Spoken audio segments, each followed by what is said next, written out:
मेरे साथ बोलेंगे, जय हिंद, जय हिंद, जय हिंद, भारत माता की, भारत माता की, भारत माता की, वंदे, वंदे, वंदे। आजादी का ये महापर्व 140 करोड़ संकल्पों का पर्व है। आजादी का ये पर्व सामूहिक सिद्धियों का। दुलारी सन्स फ्यूल्स की तरफ से समस्त झारखंड वासियों को 79वें स्वतंत्रता दिवस की हार्दिक बधाई। सरला बिरला यूनिवर्सिटी की तरफ से समस्त झारखंड वासियों को 79वें स्वतंत्रता दिवस की हार्दिक शुभकामनाएं।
गौरव का पल है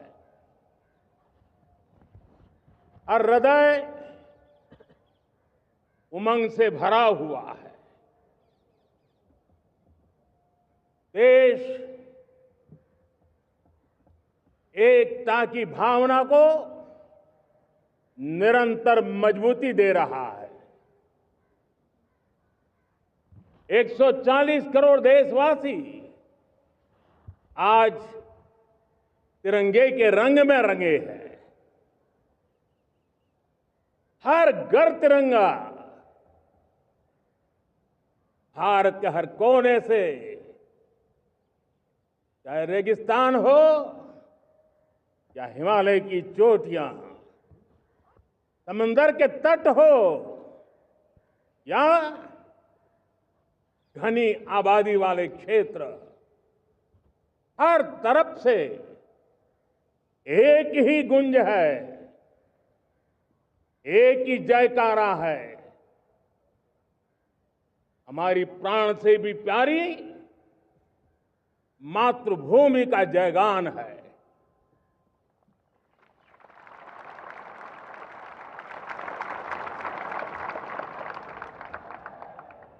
मेरे प्यारे देशवासियों, सन 47 में अनंत संभावनाओं के साथ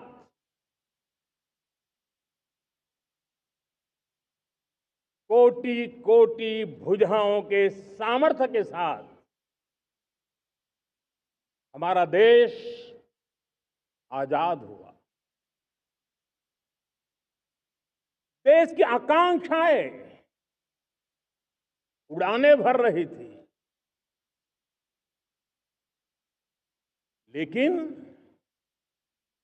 चुनौतियां उससे भी कुछ ज्यादा थी। पूज्य बापू के सिद्धांतों पर चलते हुए संविधान सभा के सदस्यों ने एक बहुत ही महत्वपूर्ण दायित्व निभाया। भारत का संविधान गत 75 वर्ष से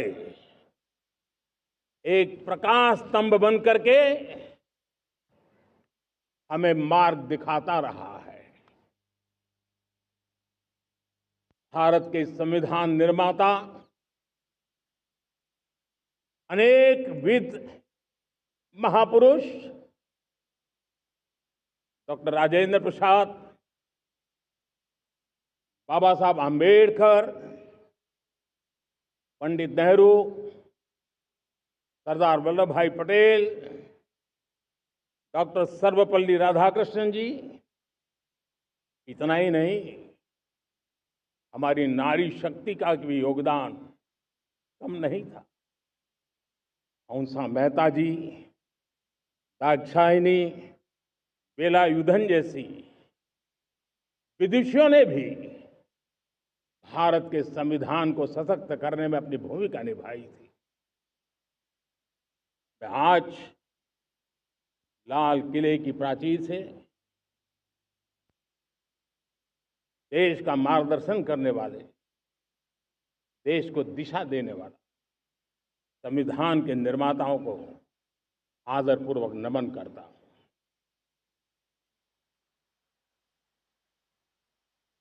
मेरे प्यारे देशवासियों, हम आज डॉक्टर श्यामा प्रसाद मुखर्जी की 125वीं जयंती भी मना रहे हैं। डॉक्टर श्यामा प्रसाद मुखर्जी भारत के संविधान के लिए बलिदान देने वाले देश के पहले महापुरुष थे। संविधान के लिए बलिदान, धारा 370 की दीवार गिराकर एक देश एक संविधान के मंत्र को जब हमने साकार किया तो हमने डॉक्टर श्यामा प्रसाद मुखर्जी को सच्ची श्रद्धांजलि दी। लाल किले पर आज कई विशेष महानुभाव उपस्थित हैं। दूर सुदूर गांव के पंचायतों के सदस्य हैं, ड्रोन दीदी के प्रतिनिधि हैं, लखपति दीदी की प्रतिनिधि हैं, खेल जगत से जुड़े लोग हैं, राष्ट्र जीवन में कुछ न कुछ देने वाले यहां महानुभाव उपस्थित हैं। एक प्रकार से यहां मेरी आंखों के सामने मैं लघु भारत के दर्शन कर रहा हूं और टेक्नोलॉजी के माध्यम से विशाल भारत के साथ भी आज लाल किला जुड़ा हुआ है। मैं आजादी के इस महापर्व पर देशवासियों का, विश्व भर में फैलाए हुए भारत प्रेमियों का, हमारे मित्रों का हृदय से बहुत बहुत अभिनंदन करता हूं। साथियों, प्रकृति हम सब की परीक्षा ले रही है। पिछले कुछ दिनों में प्राकृतिक आपदाएं, भूस्खलन, बादलों का फटना, न जाने कितनी कितनी आपदाएं हम झेल रहे हैं। पीड़ितों के साथ रोटरी रामगढ़ सिटी के अध्यक्ष आदर्श चौधरी की ओर से समस्त रामगढ़ एवं झारखंड वासियों को 79वें गणतंत्र दिवस और जन्माष्टमी की ढेर सारी शुभकामनाएं। केंद्रीय संयोजक झारखंड एकता मंच रामगढ़ आजाद सिंह की ओर से 79वें स्वतंत्रता दिवस और जन्माष्टमी की रामगढ़ एवं झारखंड वासियों को ढेर सारी शुभकामनाएं। न्यू रामगढ़ टेंट हाउस बाजार टाण चट्टी बाजार रामगढ़ विनोद कुशवाहा की ओर से 79वें स्वतंत्रता दिवस एवं श्री कृष्ण जन्माष्टमी पर रामगढ़ एवं झारखंड वासियों को ढेर सारी शुभकामनाएं। कान्यकुब्ज ब्राह्मण महासमिति झारखंड प्रदेश अध्यक्ष अमरीश गणक की ओर से 79वें स्वतंत्रता दिवस एवं श्री कृष्ण जन्माष्टमी पर रामगढ़ एवं झारखंड वासियों को ढेर सारी शुभकामनाएं। नेशनल लाइट एंड साउंड छोटकी पौना रामगढ़ की ओर से 79वें स्वतंत्रता दिवस एवं श्री कृष्ण जन्माष्टमी पर रामगढ़ एवं झारखंड वासियों को ढेर सारी शुभकामनाएं। हमारी संवेदना है राज्य सरकारें और केंद्र सरकार मिलकर के बचाव के काम, राहत के काम, पुनर्वसन के काम में पूरी शक्ति से जुटे हुए हैं। साथियों, आज 15 अगस्त का एक विशेष महत्व भी मैं देख रहा। मुझे बहुत गर्व हो रहा है कि आज मुझे लाल किले की प्राचीर से ऑपरेशन सिंदूर के वीर जाबाजों को सैल्यूट करने का अवसर मिला है।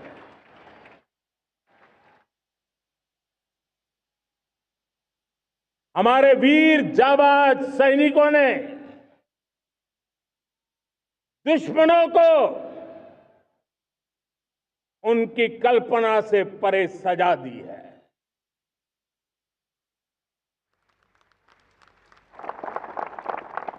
और इस अपील को पहलगाम में सीमा पार से आतंकियों ने आकर के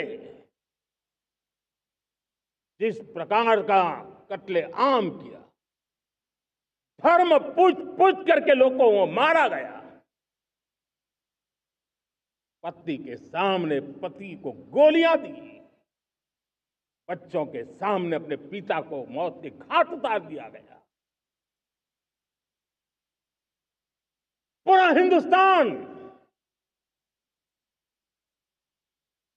आक्रोश से भरा हुआ था। पूरा विश्व भी इस प्रकार से संहार से चौंक गया था। मेरे प्यारे देशवासियों, ऑपरेशन सिंदूर उसी आक्रोश की अभिव्यक्ति है।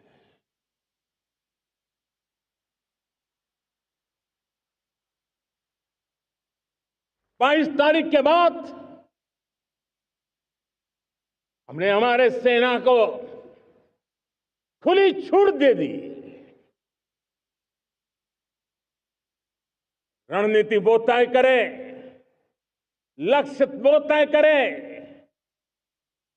समय भी वो चुने, और हमारी सेना ने वो करके दिखाया जो कई दशकों तक कभी हुआ नहीं था। सैकड़ों किलोमीटर दुश्मन की धरती पर घुस करके आतंकी हेडक्वार्टर्स को मिट्टी में मिला दिया, आतंकी इमारतों को खंडहर बना दिया।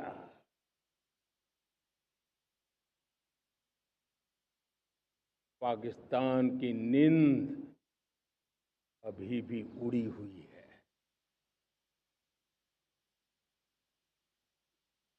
पाकिस्तान में हुई तबाही इतनी बड़ी है कि रोज नए नए खुलासे हो रहे हैं, नई नई जानकारियां आ रही हैं। मेरे प्यारे देशवासियों, हमारा देश कई दशकों से आतंक को झेलता आया हुआ है। देश के सीने को छलनी कर दिया गया है। अब हमने एक न्यू नॉर्मल प्रस्थापित किया। आतंक को और आतंकी को पालने पोसने वालों को, आतंकियों को ताकत देने वालों को अब हम अलग अलग नहीं मानेंगे।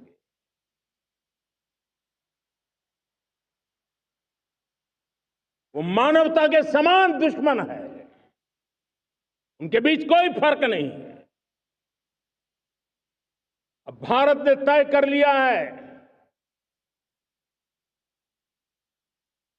कि न्यूक्लियर की धमकियों को अब हम सहने वाले नहीं हैं। न्यूक्लियर ब्लैकमेल लंबे अरसे से चलाया, अब वो ब्लैकमेल नहीं सहा जाएगा।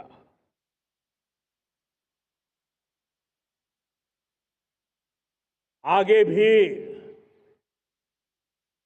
अगर दुश्मनों ने ये कोशिश जारी रखी, हमारी सेना तय करेगी, सेना की शर्तों पर, सेना जो समय निर्धारित करे उस समय पर, सेना जो तौर तरीके तय करे उस तौर तरीके से, सेना जो लक्ष्य तय करे उस लक्ष्य को अब हम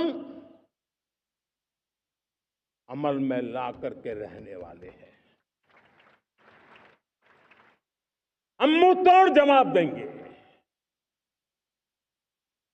मेरे प्यारे देशवासियों, भारत ने तय कर लिया है, खून और पानी एक साथ नहीं बहेंगे।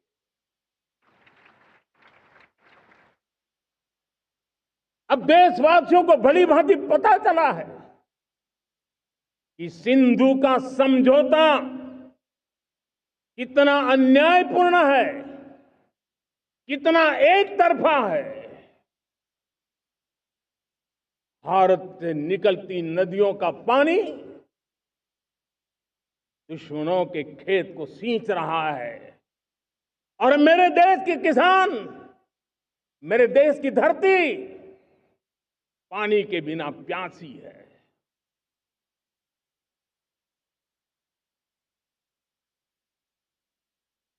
ये ऐसा समझौता था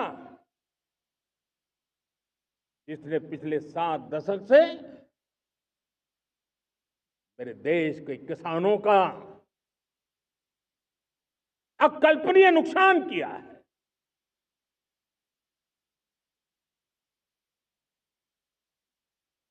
अब हिंदुस्तान के हक का जो पानी है उस पर अधिकार सिर्फ और सिर्फ हिंदुस्तान का है, हिंदुस्तान के किसानों का है। भारत कतई सिंधु समझौते को, उस स्वरूप को दशकों तक सहा है, उस स्वरूप को आगे नहीं सहा जाएगा।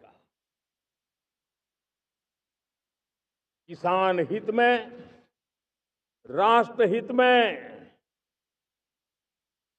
ये समझौता हमें मंजूर नहीं है।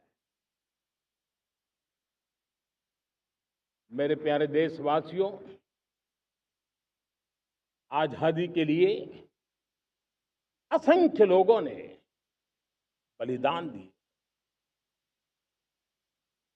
अपनी जवानी खपा दी, जेलों में जिंदगी गुजारी है, फांसी के तख्त पर लटके हैं, कुछ लेने पाने बनने के लिए नहीं, मां भारती के स्वाभिमान के लिए, कोटि कोटि जनों की आजादी के लिए, गुलामी की जंजीरों को तोड़ने के लिए। और मन में एक ही भाव था, स्वाभिमान। साथियों, गुलामी ने हमें निर्धन बना दिया, गुलामी ने हमें निर्भर भी बना दिया, औरों पर हमारी निर्भरता बढ़ती गई। हम सब जानते हैं, आजादी के बाद कोटि कोटि जनों के पेट भरना बड़ी चुनौती थी, लेकिन यही मेरे देश के किसान हैं जिन्होंने खून पसीना एक करके देश के अन्न के भंडार भर दिए।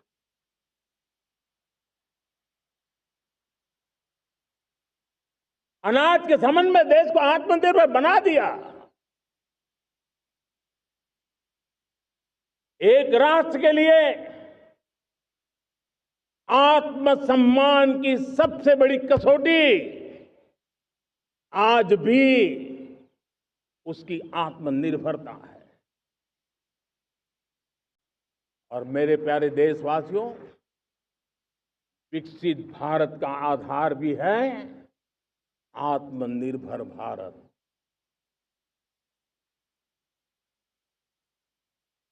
जो दूसरों पर ज्यादा निर्भर रहता है, उसकी आजादी पर उतना ही बड़ा प्रश्न चिन्ह लग जाता है।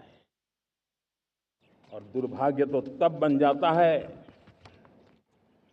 जब निर्भरता की आदत लग जाए, पता ही ना चले हम कब आत्मनिर्भरता छोड़ रहे हैं और कब किसी के निर्भर हो जाते हैं। ये आदत खतरे से खाली नहीं है और इसलिए प्रति पल जागरूक रहना पड़ता है आत्मनिर्भर होने के लिए। और मेरे प्यारे देशवासियों, आत्मनिर्भरता का नाता सिर्फ आयात और निर्यात, रुपये, पैसे, पाउंड, डॉलर यहां तक सीमित नहीं है।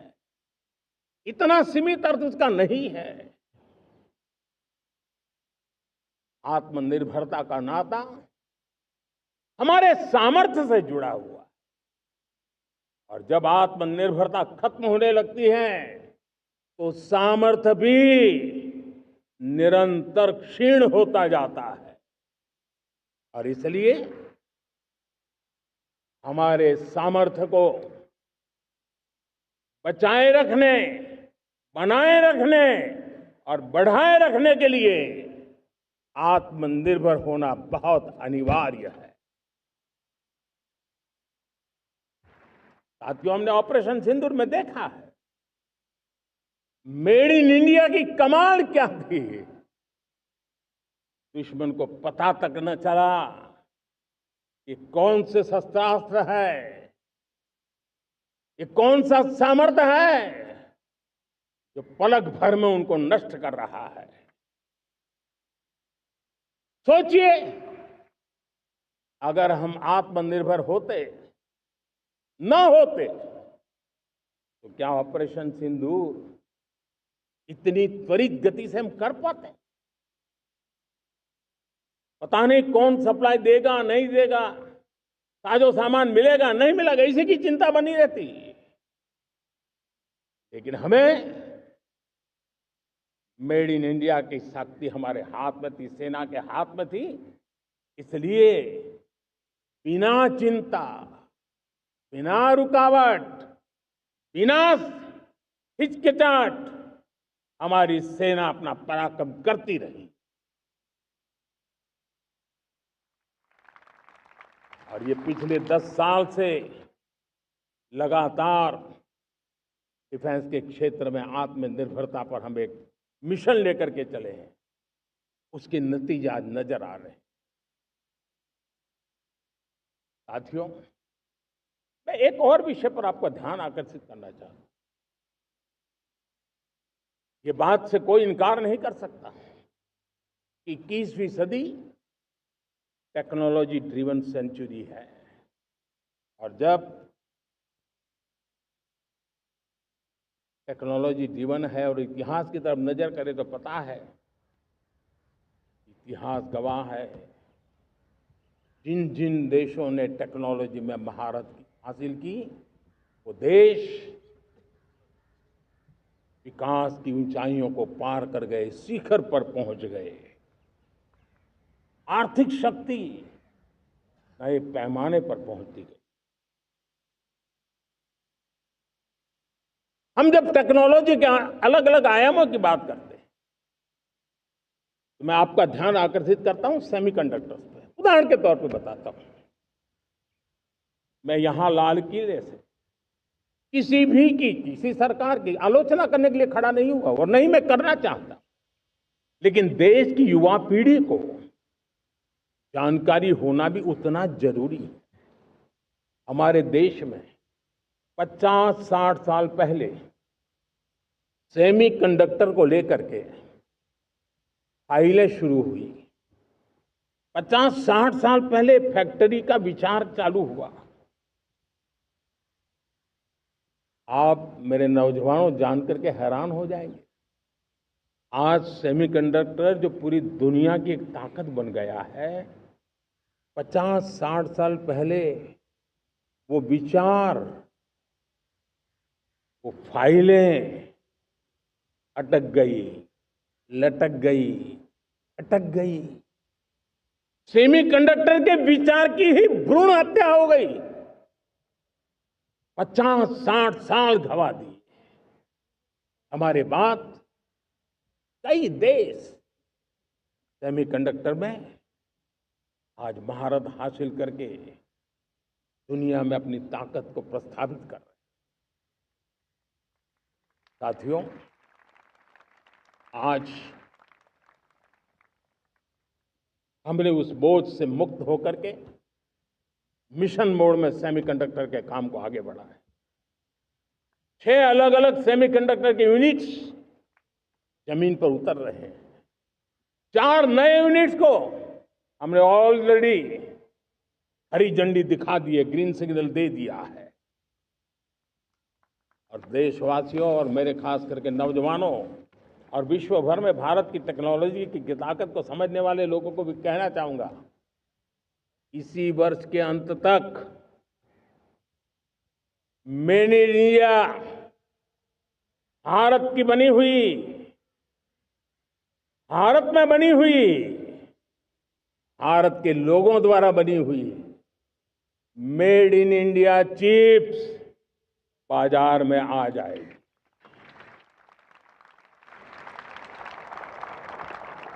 मैं दूसरा उदाहरण देना चाहता हूं।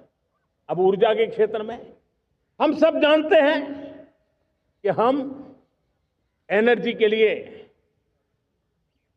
बहुत सारे देशों पर डिपेंडेंट है। पेट्रोल हो, डीजल हो, गैस हो, लाखों करोड़ रुपए हमें खर्च करके लाना पड़ता है। हमें इस संकट से देश को आत्मनिर्भर बनाना, ऊर्जा में आत्मनिर्भर बनाना बहुत जरूरी है। हमने बीड़ा उठाया और आज 11 वर्ष में सोलर एनर्जी 30 गुना बढ़ चुकी है। हम नए नए डैम बना रहे हैं ताकि हाइड्रो का विस्तार हो और हमें क्लीन एनर्जी की उपलब्ध हो। भारत मिशन ग्रीन हाइड्रोजन लेकर के आज हजारों करोड़ रुपए इन्वेस्ट कर रहा है। भविष्य की ऊर्जा को ध्यान में रख करके, ऊर्जा के क्षेत्रों को ध्यान में रख करके भारत न्यूक्लियर एनर्जी पर भी बहुत बड़े इनिशिएटिव ले रहा है। न्यूक्लियर एनर्जी में 10 नए न्यूक्लियर रिएक्टर तेजी से काम कर रहे हैं। 2047 तक, जो कि हमने विकसित भारत का लक्ष्य तय किया है, जब देश की आजादी के 100 साल होंगे, हम परमाणु ऊर्जा क्षमता 10 गुना से भी अधिक बढ़ाने का संकल्प लेकर के आगे बढ़ रहे हैं। मेरे प्यारे देशवासियों, रिफॉर्म एक निरंतर प्रक्रिया है। समयानुकूल परिस्थिति के अनुसार रिफॉर्म करते जाना होता है। हम न्यूक्लियर एनर्जी के क्षेत्र में बहुत बड़े रिफॉर्म लेकर के आए। अब हमने प्राइवेट सेक्टर के लिए भी परमाणु ऊर्जा को उसके द्वार खोल दिए हैं। हम शक्ति को जोड़ना चाहते। मेरे प्यारे देशवासियों, दुनिया जब आज ग्लोबल वार्मिंग को लिए चिंता करती है, तब मैं विश्व को भी बताना चाहता हूं कि भारत ने तय किया था कि हम 2030 तक क्लीन एनर्जी भारत में 50% पहुंचा देंगे। ये लक्ष्य हमारा 2030 तक था। मेरे देशवासियों का सामर्थ्य देखिए, मेरे देशवासियों की संकल्प शक्ति देखिए, मेरे देशवासियों को विकसित भारत बनाने का संकल्प को पूर्ण करने के लिए उनकी दौड़ देखिए। हमने जो लक्ष्य 2030 में तय किया था, वो 50% क्लीन एनर्जी का लक्ष्य 2025 में हमने कर लिया। 5 साल पहले हमने अचीव कर लिया, क्योंकि विश्व के प्रति भी हम उतने ही संवेदनशील हैं, प्रकृति के प्रति भी उतने ही हम जिम्मेवार लोग हैं। मेरे प्यारे देशवासियों, बजट का बहुत बड़ा हिस्सा ये पेट्रोल, डीजल, गैस, इन सबको लाने के लिए खर्च होता था। लाखों करोड़ रुपए चले जाते थे। अगर हम ऊर्जा में डिपेंडेंट न होते तो वो धन मेरे देश के नौजवानों के भविष्य के लिए काम आता। वो धन मेरे देश के गरीबों को गरीबी के खिलाफ लड़ाई लड़ने में काम आता। वो धन मेरे देश के किसानों के कल्याण में काम आता। वो धन मेरे देश के गांव की परिस्थिति को पलटने के लिए काम आता। लेकिन हमें विदेशों को देना पड़ रहा। अब हम आत्मनिर्भर बनने की दिशा में काम कर रहे हैं। देश को विकसित बनाने के लिए हम अब समुद्र मंथन की तरफ भी जा रहे हैं। हमारे समुद्र के मंथन को आगे बढ़ाते हुए हम समुद्र के भीतर के तेल के भंडार, गैस के भंडार, उसको खोजने की दिशा में एक मिशन मोड में काम करना चाहते हैं। और इसलिए भारत ने national deep water exploration mission शुरू करने जा रहा है। ये ऊर्जा इंडिपेंडेंट बनने के लिए ये हमारी महत्वपूर्ण घोषणा है। मेरे प्यारे देशवासियों, आज पूरा विश्व क्रिटिकल मिनरल को लेकर के बहुत ही सतर्क हो गया है। उसके सामर्थ्य को लोग भली भांति समझने लगे हैं। कल तक जिस तरफ ज्यादा ध्यान नहीं था, वो आज सेंटर स्टेज पे है। हमारे लिए भी क्रिटिकल मिनरल्स में आत्मनिर्भरता बहुत अनिवार्य है।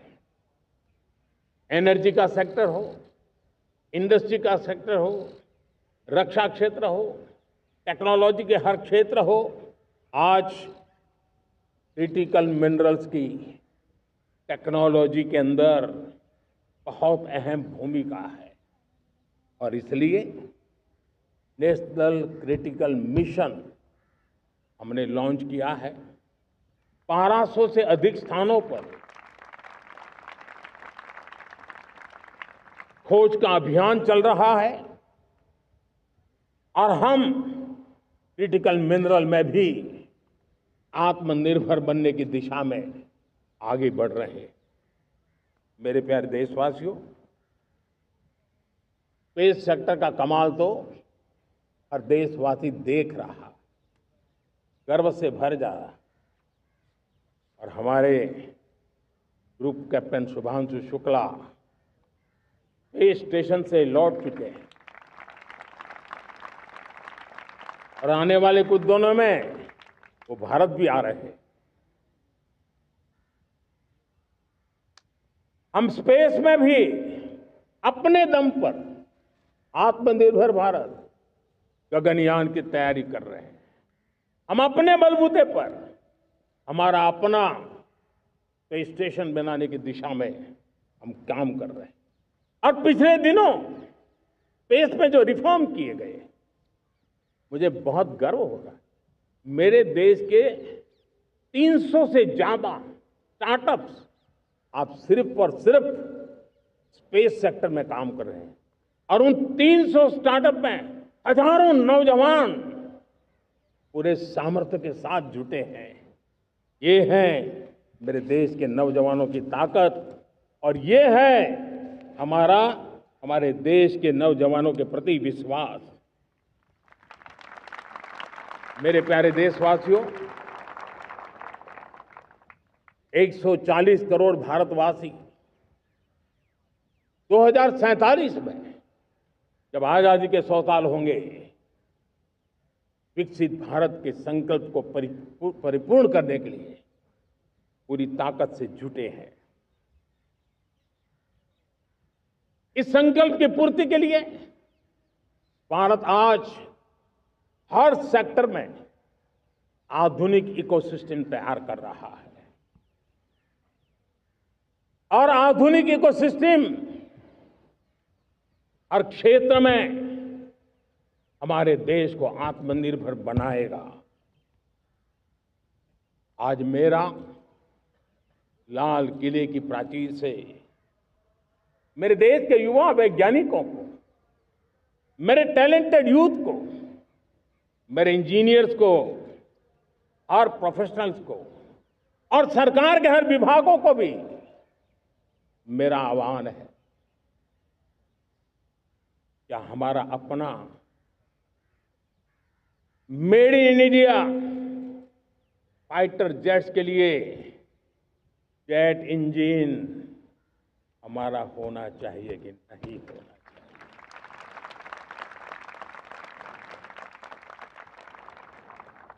हम फार्मा ऑफ द वर्ल्ड माने जाते हैं। वैक्सीन में हम नए नए विक्रम स्थापित करते हैं, लेकिन क्या समय की मांग नहीं है? हम रिसर्च और डेवलपमेंट में और ताकत लगाएं, हमारे अपने पेटेंट हो, हमारी अपनी बनाई हुई मानव जात के कल्याण की सस्ते से सस्ती और सबसे कारगर नई नई दवाइयों की शोध हो, हर संकट में साइड इफेक्ट के बिना मानव जात के कल्याण में काम आए। बायो 3 पॉलिसी भारत सरकार ने बनाई है। मैं देश के नौजवानों को कहता हूं, आइए बायो 3 पॉलिसी का अध्ययन करके अब कदम उठाइए। देश का भाग्य बदलना है, आपका सहयोग चाहिए। मेरे प्यारे देशवासियों, आज आईटी का युग है, डेटा की ताकत है। क्या समय की मांग नहीं है? ऑपरेटिंग सिस्टम से लेकर के साइबर सुरक्षा तक, डीप टेक से लेकर के आर्टिफिशियल इंटेलिजेंस तक, सारी चीजें हमारी अपनी हो, इस पर हमारे ही लोगों का सामर्थ्य जुटा हुआ हो, उनकी सामर्थ्य शक्ति का विश्व को परिचय कराएं। साथियों, शंकर मिश्रा आजसू के वरिष्ठ नेता वार्ड नंबर 9 के पार्षद भरेच नगर रामगढ़ की ओर से 79वें स्वतंत्रता दिवस एवं श्री कृष्ण जन्माष्टमी पर रामगढ़ एवं झारखंड वासियों को ढेर सारी शुभकामनाएं। 79वें स्वतंत्रता दिवस एवं श्री कृष्ण जन्माष्टमी पर चंद्र प्रकाश चौधरी जी की ओर से झारखंड वासियों को ढेर सारी शुभकामनाएं।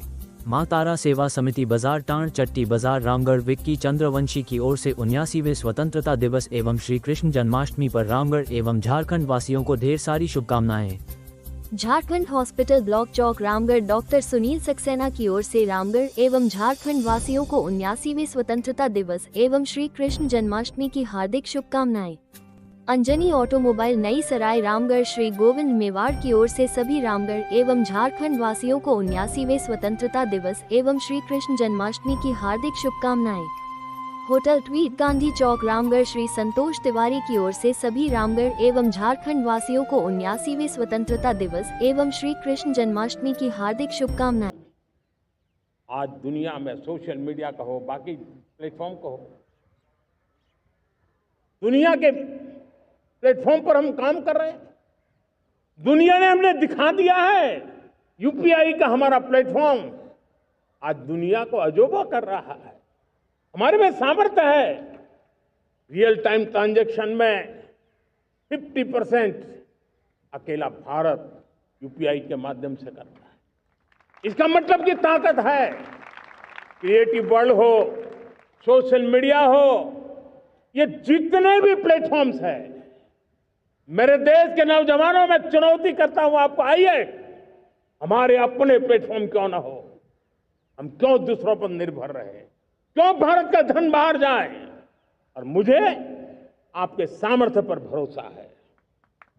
मेरे प्यारे देशवासी, जैसे ऊर्जा के क्षेत्र में हम डिपेंडेंट हैं, वैसा ही देश का दुर्भाग्य है कि फर्टिलाइजर, उसमें भी हमें दुनिया पर निर्भर रहना पड़ता है। मेरे देश के किसान भी फर्टिलाइजर का सही उपयोग कर करके धरती माता की सेवा कर सकते हैं। अनाप शनाप उपयोग से भी धरती मां को बहुत नुकसान पहुंचा रहे हैं। लेकिन साथ साथ मैं देश के नौजवानों को कहना चाहता हूं, देश के उद्योग जगत को कहना चाहता हूं, देश के प्राइवेट सेक्टर को कहना चाहता हूं, आइए हम फर्टिलाइजर के भंडार भर दें, हम नए नए तौर तरीके खोजें और भारत की आवश्यकता के अनुसार हम अपना फर्टिलाइजर तैयार करें। हम औरों पर निर्भर न रहे। साथियों, आने वाला युग ईवी का है। अब ईवी बैटरी क्या हम नहीं बनाएंगे? हम निर्भर रहेंगे? सोलर पैनल की बात हो, इलेक्ट्रिक व्हीकल्स के लिए जिन जिन चीजों की आवश्यकताएं हैं, वो हमारी अपनी होनी चाहिए। साथियों, मैं ये इसलिए कहने की हिम्मत करता हूं, क्यों? क्योंकि मुझे देश के नौजवानों के सामर्थ्य पर भरोसा है। और भरोसा सिर्फ वो मेरे देश के नौजवान हैं इतने मात्र से नहीं है। कोविड के समय हम बहुत सारी चीजों पर निर्भर थे। तो मेरे देश के नौजवानों को कहा गया कि वैक्सीन हमारी अपनी चाहिए, देश ने करके दिखाया। कोविन प्लेटफॉर्म हमारा अपना होना चाहिए, देश ने करके दिखाया। करोड़ों करोड़ों लोगों की जिंदगी बचाने का काम हमने किया है। वही स्पिरिट, वही जज्बा हमें जीवन के हर क्षेत्र में आत्मनिर्भर बनने के लिए अपना सब कुछ देना है। अपना जो बेस्ट है वो हमें दे करके रहना है। साथियों, पिछले 11 साल में एंटरप्रेन्योरशिप, उद्यमशीलता को बहुत बड़ी ताकत मिली। आज लाखों स्टार्टअप्स टियर 2, टियर 3 सिटी में देश की अर्थशक्ति को, देश के इनोवेशन को ताकत दे रहे हैं। उसी प्रकार से मुद्रा योजना से हमारे देश के करोड़ों नौजवान, उसमें भी हमारी बेटियां, करोड़ों करोड़ों लोग मुद्रा से लोन लेकर के अपना खुद का कारोबार कर रहे हैं। खुद तो अपने पैरों पर खड़े हुए हैं, लेकिन औरों को भी पैरों पर खड़े रहने की ताकत देते हैं। वे भी एक प्रकार से हर व्यक्ति को आत्मनिर्भर बनाने का अवसर दे रही है। मेरे साथियों, विमेन सेल्फ हेल्प ग्रुप किसी का ध्यान नहीं था। पिछले 10 साल में विमेन सेल्फ हेल्प ग्रुप ने कमाल करके दिखाया। आज उनके प्रोडक्ट दुनिया के बाजार में जाने लगे हैं। लाखों करोड़ों का कारोबार हमारे विमेन सेल्फ हेल्प ग्रुप करते हैं। मैंने एक बार मन की बात में खिलौने की बात कही थी। हम करोड़ों करोड़ रुपए के खिलौने विदेश से लाते थे। मैंने ऐसे ही मन की बात में कहा, करे मेरे देश के नौजवानों, ऐसा भी करें नहीं क्या, किलो भी बाहर जाएंगे। और आज मैं गर्व से कहता हूं कि मेरा देश खिलौने एक्सपोर्ट करने लग गया है। यानी देश के सामर्थ्य को हर प्रकार के अवसर मिले, हर रुकावटों से मुक्ति मिले, उसको सर्वाधिक करने के लिए प्रेरित किया जाए। देश कर सकता है। मैं देश के युवाओं से कहता हूं, आइए आप इनोवेटिव आइडियाज लेकर के, आपके आइडियाज को मरने मत देना दोस्त। आज का आपका आइडिया हो सकता है आने वाली पीढ़ी का भविष्य बना सकता है। मैं आपके साथ खड़ा हूं, मैं आपके लिए काम करने के लिए तैयार हूं, आपका साथी बन के काम करने तैयार हूं। आप आइए, हिम्मत जुटाइए, इनिशिएटिव लीजिए। जो युवा मैन्युफैक्चरिंग के बारे में सोचते हैं, आइए आगे बढ़िए। सरकार के नियमों में बदलाव करना है, मुझे बताइए। अब देश रुकना नहीं चाहता है, 2047 दूर नहीं है, एक एक पल की कीमत है और हम एक भी पल गंवाना नहीं चाहते दोस्तों।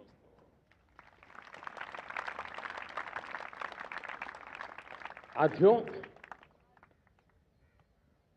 ये आगे बढ़ने का अवसर है, बड़े सपने देखने का अवसर है, संकल्प के लिए समर्पित होने का अवसर है। जब सरकार आपके साथ है और मैं स्वयं आपके साथ हूं, तब हम नया इतिहास बना सकते हैं। साथियों, आज नेशनल मैन्युफैक्चरिंग मिशन पर बहुत तेजी से काम हो रहा है।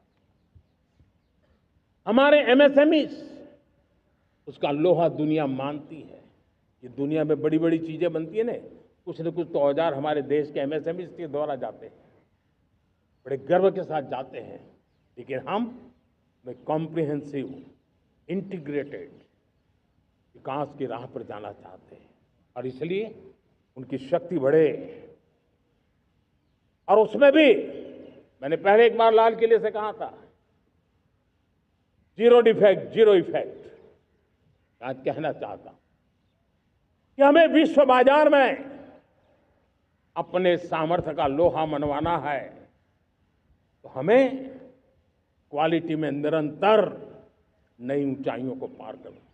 दुनिया क्वालिटी को स्वीकार करती है, हमारी गुणवत्ता सबसे ज्यादा हो और सरकार के भी प्रयास हो, रॉ मटेरियल की भी उपलब्धि हो, हमारी प्रोडक्शन की कॉस्ट कैसे कम हो, हम उसमें दम रह गए। और साथियों, हम सभी जो उत्पादन के क्षेत्र में लगे हैं, उन सब का मंत्र होना चाहिए, दाम कम लेकिन दम ज्यादा। हमारी हर प्रोडक्ट का दम ज्यादा हो लेकिन दाम कम हो। इस भाव को लेकर के हमें आगे बढ़ना है। मेरे प्यारे देशवासियों,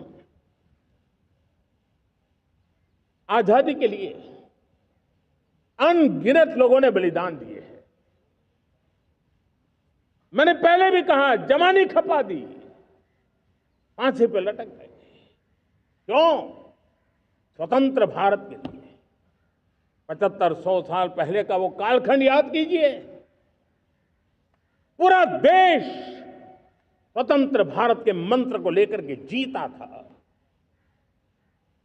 आज समय की मांग है, स्वतंत्र भारत का मंत्र लेकर के जीने वालों ने हमें स्वतंत्र भारत दिया। आज 140 करोड़ देशवासियों का एक ही मंत्र होना चाहिए, समृद्ध भारत। अगर कोटि कोटि लोगों के बलिदान से स्वतंत्र भारत हो सकता है, तो कोटि कोटि लोगों के संकल्प से, पुरुषार्थ से, आत्मनिर्भर बनने से, वोकल फॉर लोकल की बात करने से, स्वदेशी का मंत्र को जापने से समृद्ध भारत भी बन सकता है। वो पीढ़ी स्वतंत्र भारत के लिए खप गई थी, ये पीढ़ी समृद्ध भारत के लिए नए कदम उठाए, यही समय की मांग है। और इसलिए मैं आज बार बार आग्रह करता हूं और मैं देश के सभी इन्फ्लुएंसर्स को कहना चाहता हूं, इस मंत्र को आगे बढ़ाने में मेरी मदद कीजिए। मैं सभी राजनीतिक दलों को, राजनेताओं को, सबसे कहता हूं कि आइए, ये किसी राजनीतिक दल का एजेंडा नहीं है, भारत हम सबका है। हम मिलकर के वोकल फॉर लोकल, उस मंत्र को हर नागरिक के जीवन का मंत्र बनाएं।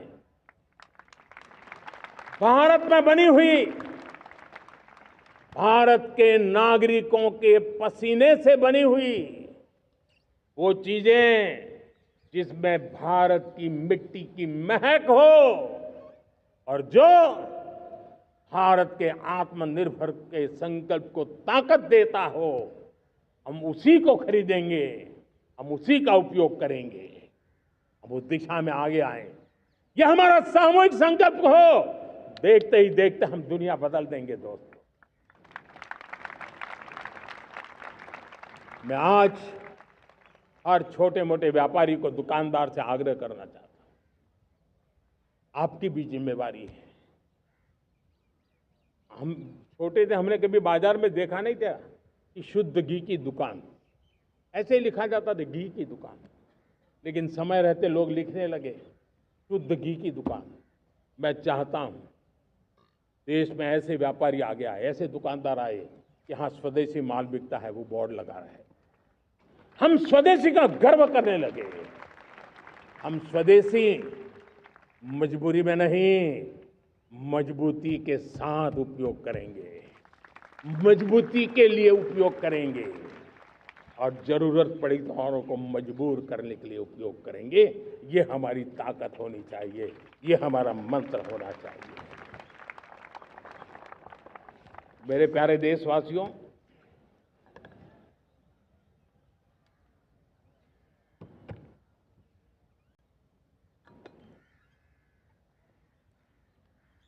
मुझे बहुत लंबे समय से सरकार में काम करने का अवसर मिला। मैंने कई सारे उतार चढ़ाव देखे हैं। सरकारों की मुसीबतों से भी मैं परिचित हूं, व्यवस्थाओं की मर्यादाओं से भी परिचित हूं। लेकिन उसके बावजूद भी हमारी जिम्मेवारी है कि हम किसी की लकीर को छोटी करने में अपनी ताकत बर्बाद न करें। मैं बड़े अनुभव से कहता हूं, किसी दूसरे की लकीर छोटी करने के लिए अपनी ऊर्जा हमें नहीं खपानी है। हमें पूरी ऊर्जा के साथ हमारी लकीर को लंबा करना है।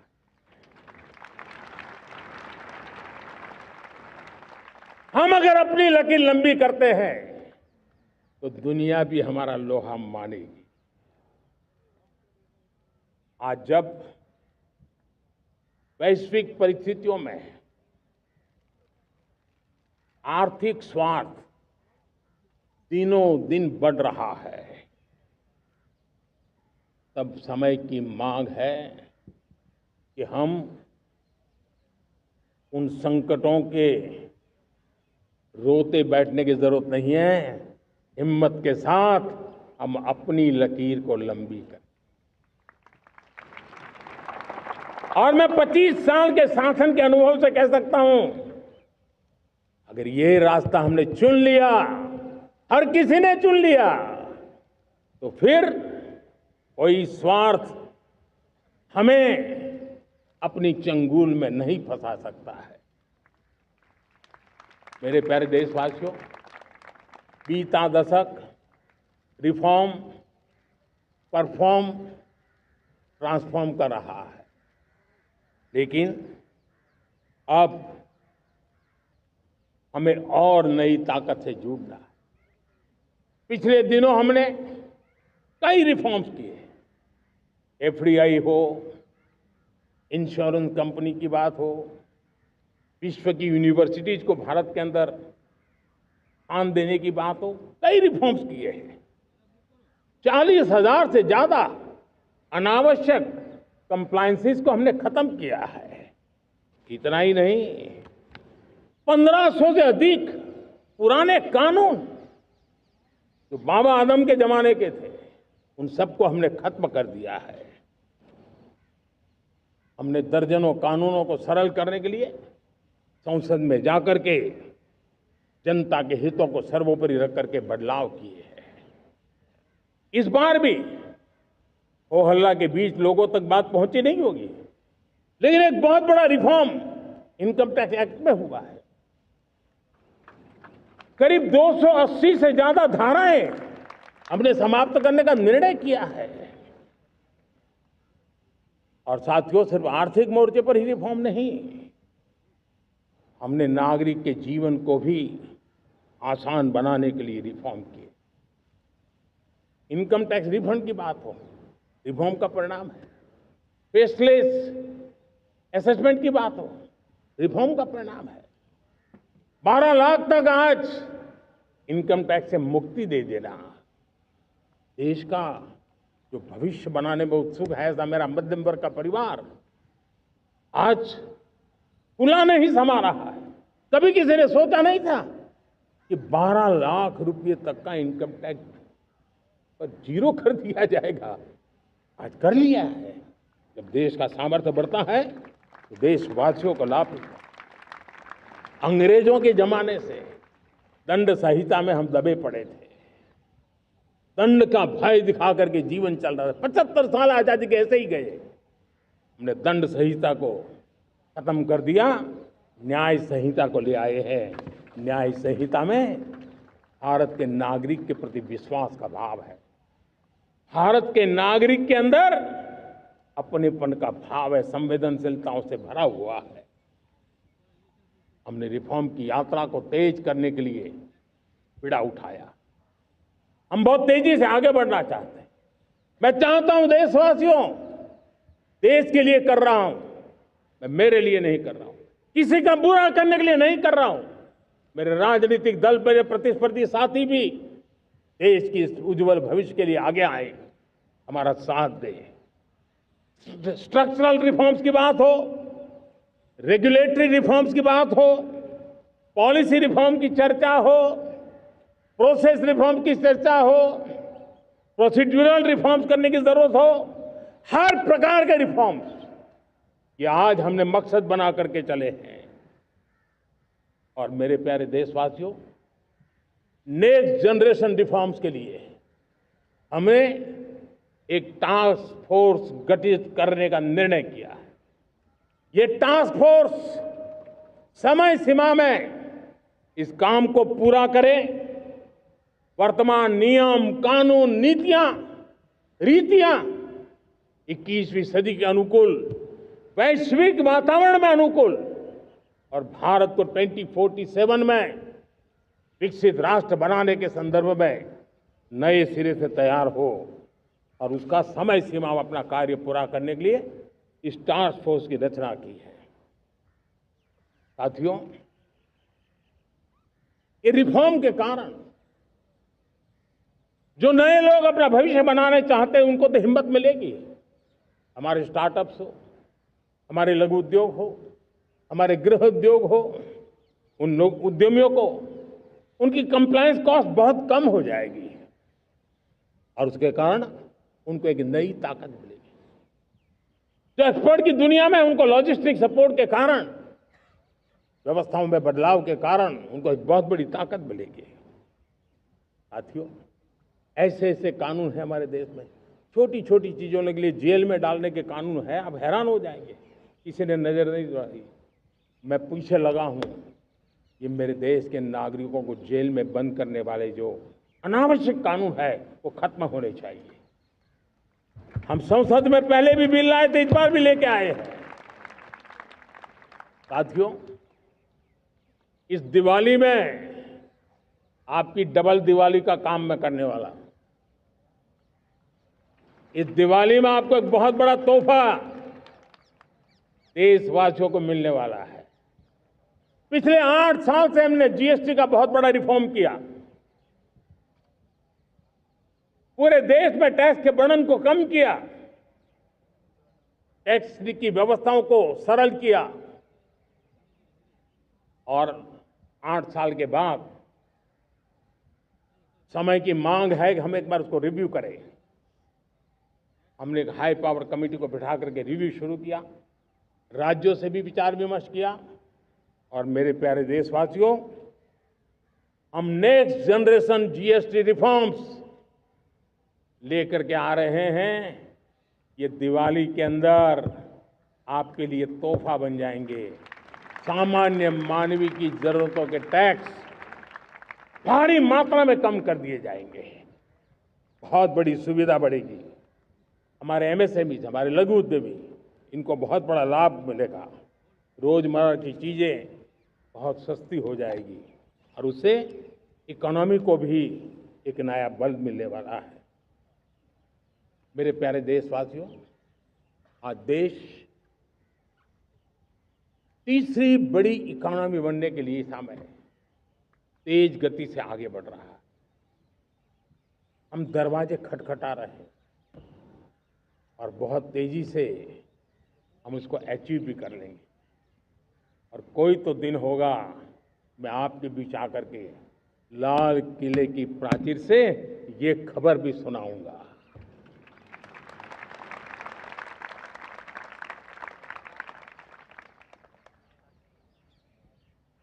आज भारत की अर्थव्यवस्था और आर्थिक स्थिति को लेकर पूरी दुनिया आश्वस्त है।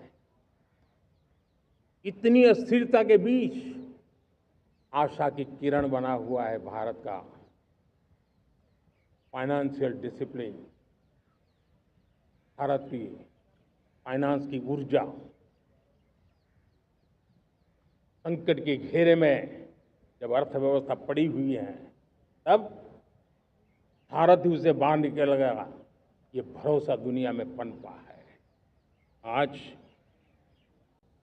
इन्फ्लेशन कंट्रोल में है,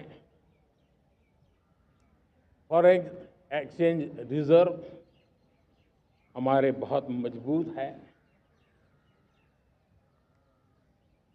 हमारे मैक्रो इकोनॉमिक इंडिकेटर्स बहुत मजबूत है।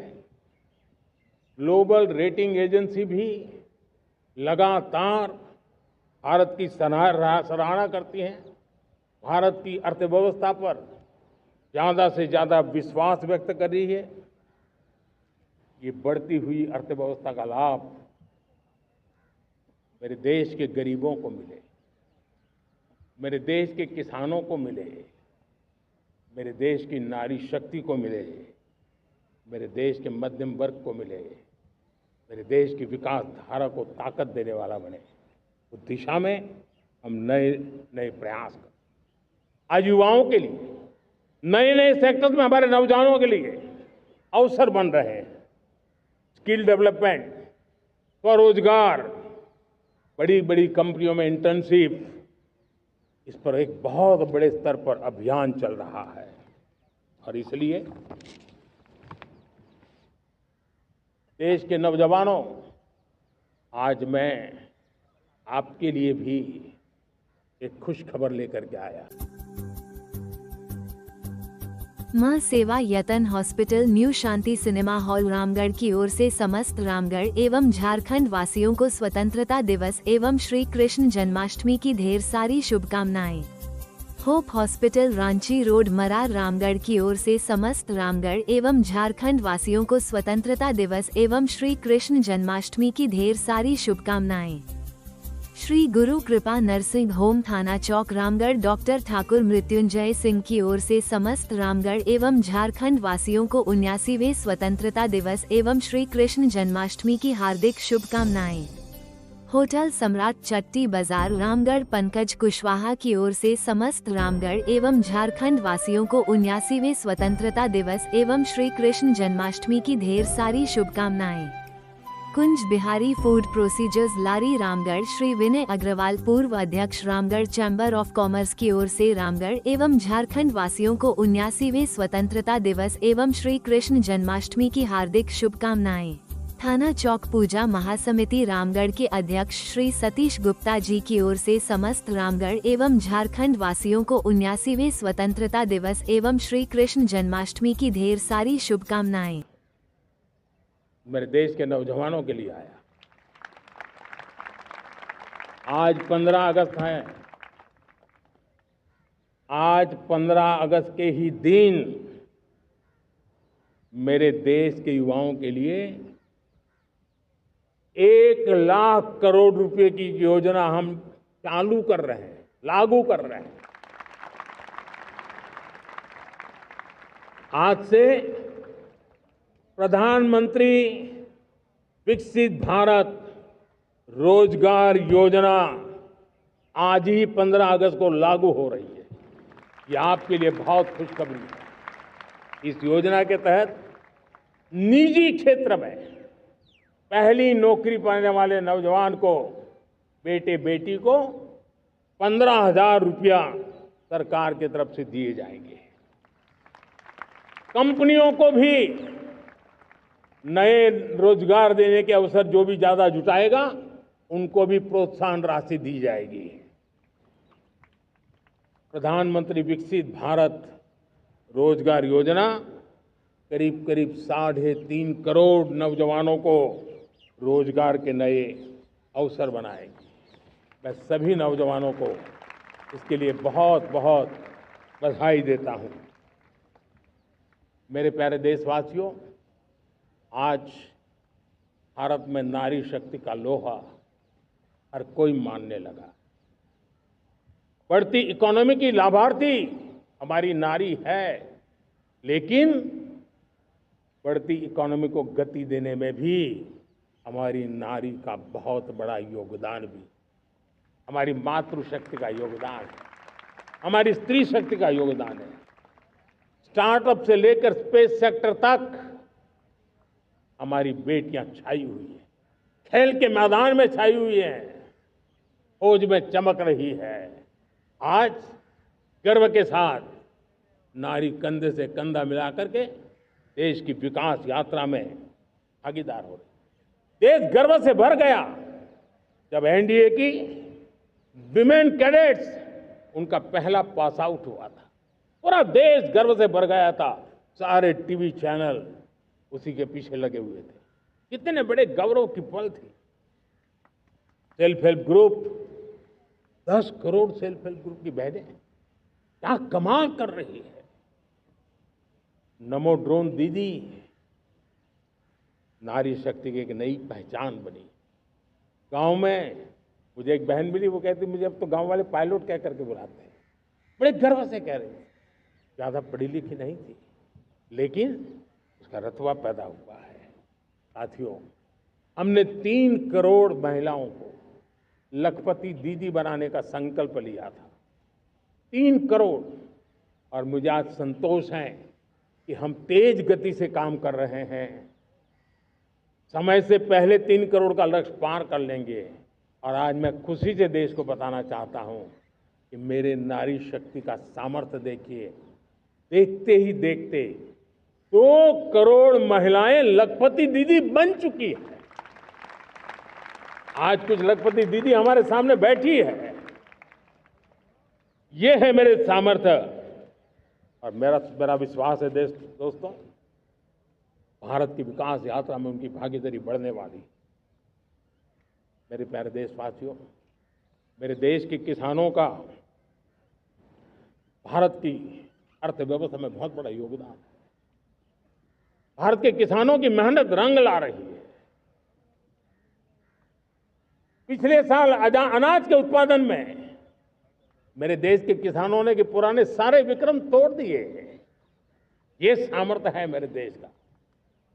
उतनी ही जमीन, लेकिन व्यवस्थाएं बदली, पानी पहुंचने लगा, अच्छे सीड्स मिलने लगे, किसानों को अच्छी सुविधाएं मिलने लगी, तो वो अपना सामर्थ्य देश के लिए बढ़ा रहा है।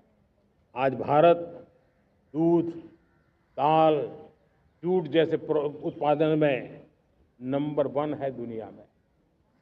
आज दुनिया का दूसरा सबसे बड़ा फिश प्रोड्यूसर, मेरे मछुआरा भाई बहनों की ताकत देखिए। फिश प्रोड्यूसर में दुनिया में हम दूसरे नंबर पर पहुंच चुके हैं।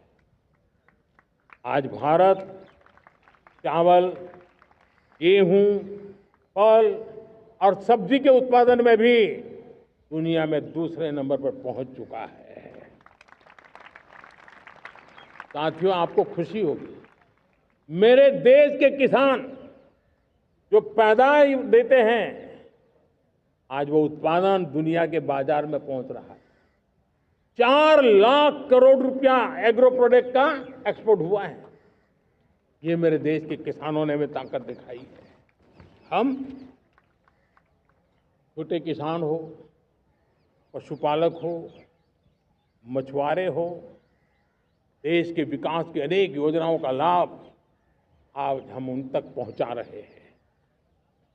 पीएम किसान सम्मान निधि हो, रेन वाटर हार्वेस्टिंग हो, सिंचाई की योजनाएं हो, क्वालिटी सीड्स हो, फर्टिलाइजर की आवश्यकता हो, हर क्षेत्र में आज और किसान को एक भरोसा हो गया है फसल बीमा का, वो साहसिक बना रहा, उसका परिणाम भी देश को मिल रहा है। जो पहले कल्पना की बात थी आज हकीकत बन गई है।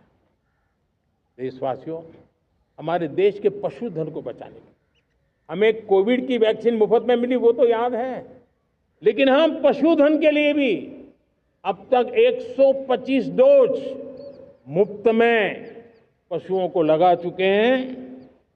फूट एंड माउथ डिसीज से मुक्ति पाने के लिए, जो हमारा यहाँ उत्तर भारत में उसे खुरपका मुंहपका बीमारी कहते हैं, उससे बचाने के लिए 125 करोड़ डोज हम लगा चुके हैं और मुफ्त में लगा चुके हैं।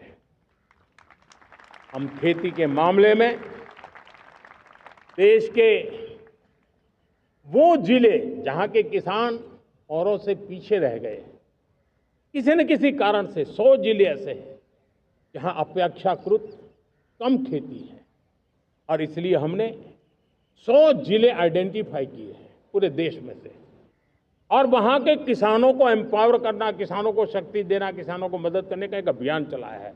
और इसके लिए पीएम धन धान्य कृषि योजना का आरंभ किया है। पीएम धन धान्य कृषि योजना वो देश के 100 जिले जहां थोड़ी सी भी मदद कर देंगे तो वहां का किसान भी भारत के अन्य किसानों की बराबरी कर देगा। मेरे प्यारे देशवासियों, भारत के किसान, भारत के पशुपालक, भारत के मछुआरे, ये हमारी सबसे बड़ी प्राथमिकता है। भारत के किसान, भारत के मछुआरे, भारत के पशुपालक, उनसे जुड़ी किसी भी अहितकारी नीति के आगे मोदी दीवार बन के खड़ा है।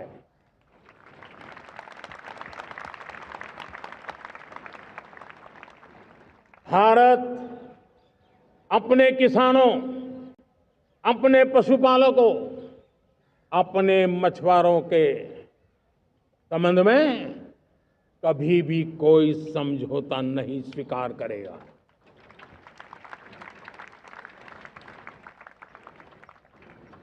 प्यारे देशवासियों, गरीबी क्या होती है मुझे किताबों में पढ़ना नहीं पड़ा है, मैं जानता, सरकार में भी रहा हूं, और इसलिए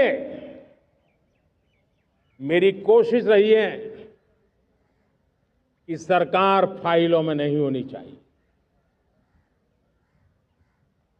सरकार देश के नागरिकों की लाइफ में होनी चाहिए।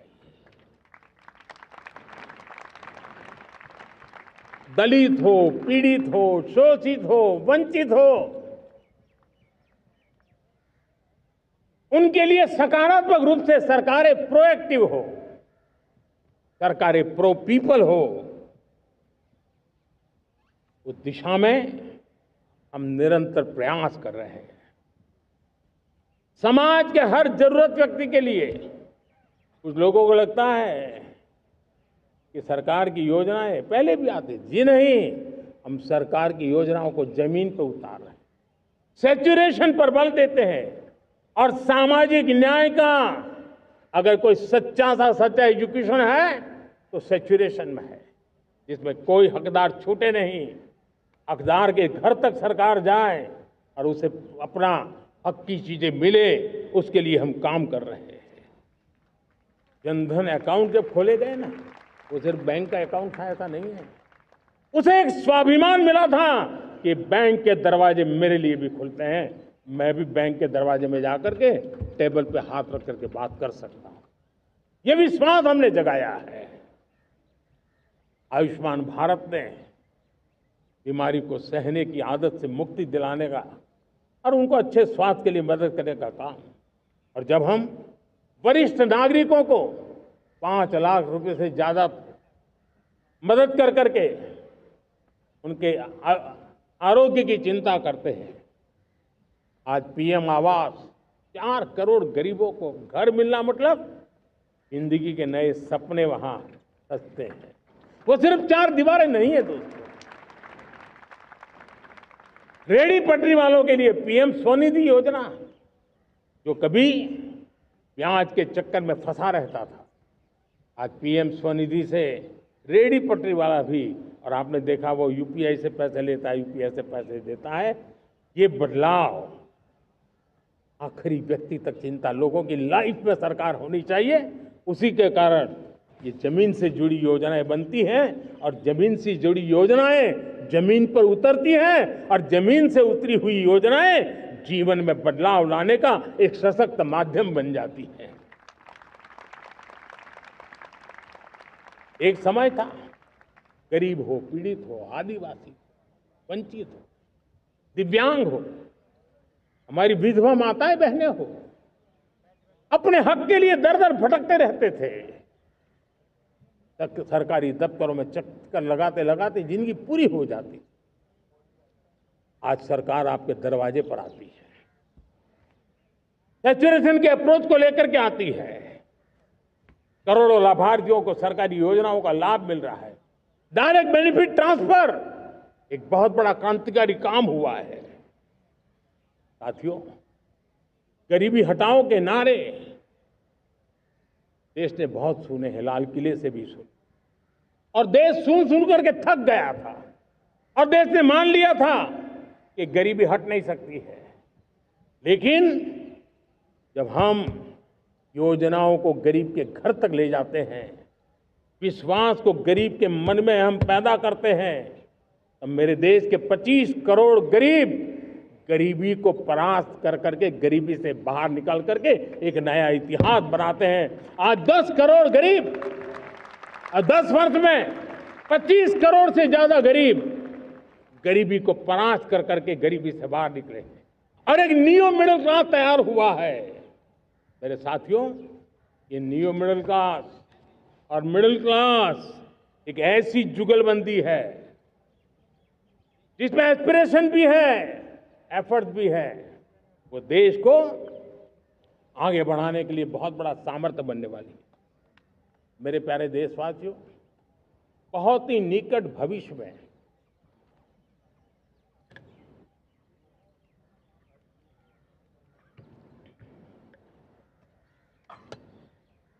मेरे प्यारे देशवासियों, बहुत ही निकट भविष्य में महान समाज सुधारक महात्मा ज्योतिबा फुले जी की 200वीं जयंती आ रही है। हम उस जयंती के समारोह शुरू करने जा रहे हैं और महात्मा ज्योतिबा फुले के सिद्धांत, उन्होंने जो मंत्र दिए, उसमें हमारे लिए प्रेरणा है। पिछड़े को प्राथमिकता, पिछड़े को प्राथमिकता देते हुए हम परिवर्तन की ऊंचाइयों को प्राप्त करना चाहते हैं। हम इसके लिए परिश्रम की पराकाष्ठा करना चाहते हैं। हम पारदर्शी नीतियों के द्वारा पिछड़ों को प्राथमिकता, ये हम धरती पर उतारना चाहते हैं, हर पिछड़े के जीवन में उतारना चाहते हैं। साथियों, रेहड़ी पटरी वालों के लिए स्वनिधि योजना हो या हमारे हुनर वाले, हाथ से काम करने वाले विश्वकर्मा योजना की बात हो, आदिवासी में भी जो पिछड़े रह गए हैं उनके लिए पीएम जनमन की योजना की बात हो, हमारे पूर्वी भारत को विकास में पूरे देश के अंदर बराबरी में लाना और उनको नेतृत्व देने की दिशा में काम हो, हम सिर्फ समाज पिछड़े हो उनकी चिंता तक अटकने वाले नहीं है।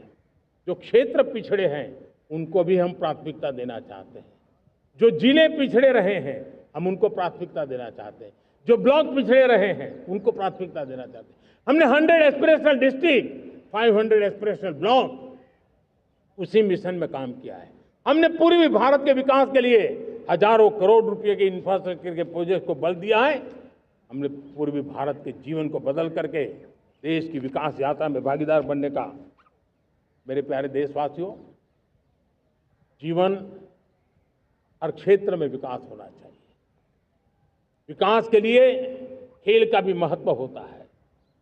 और मुझे खुशी है कि एक जमाना था जहाँ बच्चे खेल में अगर समय लगाते तो माँ बाप ज़्यादा पसंद नहीं करते थे। आज एकदम से उलट गया है। अगर बच्चे खेलकूद में आगे आते हैं, रुचि लेते हैं, तो माँ बाप गर्व से भर जाते हैं। मैं इसे एक शुभ संकेत मानता हूँ। मेरे देश के परिवार के अंदर खेल को प्रोत्साहन का वातावरण मैं देखता हूँ, मेरा मन गर्व से भर जाता है। मैं इसे देश के भविष्य के लिए बहुत शुभ संकेत मानता हूँ। और साथियों, इस खेल को बढ़ावा देने के लिए हमने नेशनल स्पोर्ट्स पॉलिसी, कई दशकों के बाद हम देश में खेलो भारत नीति को लेकर के आए हैं, ताकि एक खेल जगत का सर्वांगीण विकास का प्रयास हो।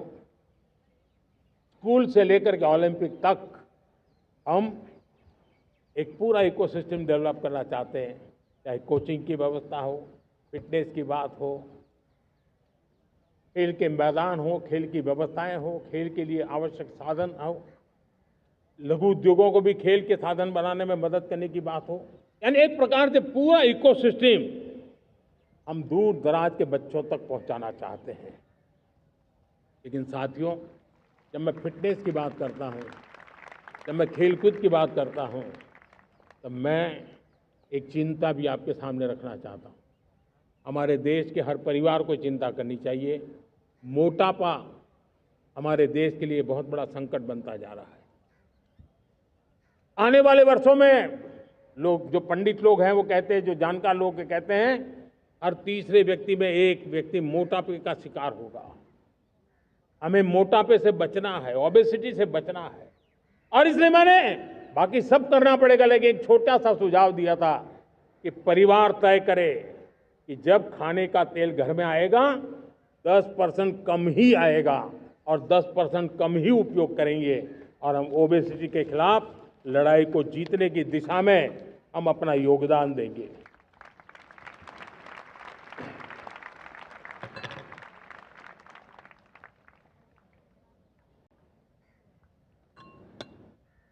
मेरे प्यारे देशवासियों, हमारा देश भाग्यवान है। हजारों साल की विरासत के हम धनी हैं, और वो हमें निरंतर ऊर्जा मिलती है, प्रेरणा मिलती है, त्याग और तपस्या की राह मिलती है। आज गुरु तेग बहादुर, यह वर्ष गुरु तेग बहादुर जी का 350वां शहीदी वर्ष है। देश की संस्कृति की रक्षा, भारत के मूल्यों की रक्षा के लिए उन्होंने अपना सब कुछ न्योछावर कर दिया। मैं आज उनको नमन करता हूं।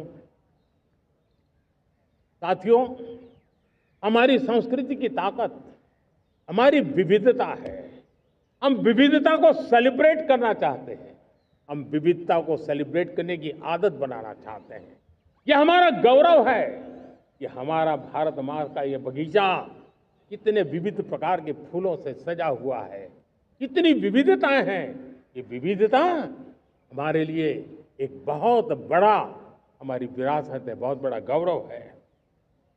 हमने प्रयागराज के महाकुंभ में देखा भारत की विविधता को कैसे जिया जाता है। एक स्थान पर करोड़ों लोग, एक ही भाव, एक ही प्राण, एक ही प्रयास, दुनिया के लिए बहुत बड़ा अजूबा है। महाकुंभ की वो सफलता भारत की एकता की, भारत के सामर्थ्य की दुहाई देती है। साथियों, हमारा देश भाषाओं की विविधता से बहुत ही भरा हुआ है, पुलकित है। और इसीलिए हमने मराठी, असमिया, बांग्ला, पाली, प्राकृत को क्लासिकल लैंग्वेज का दर्जा दिया है। और मेरा मत है, हमारी भाषाएं जितनी विकसित होगी, हमारी सभी भाषाएं जितनी समृद्ध होगी, हमारे नॉलेज के सिस्टम को भी उतना ही बल मिलने वाला है। और हमारी वो ताकत है, आज जब डेटा का जमाना है ना, तो ये ताकत दुनिया के लिए भी बड़ी ताकत बन सकती है। इतना सामर्थ्य हमारी लैंग्वेज में। हमें हमारी सभी भाषाओं पर गर्व होना चाहिए। हमारी सभी भाषाओं के विकास के लिए हर किसी ने बनते हुए प्रयास करना चाहिए। साथियों, पांडुलिपि में हमारे ज्ञान के भंडार पड़े हैं, लेकिन उसके प्रति उदासीनता रही है।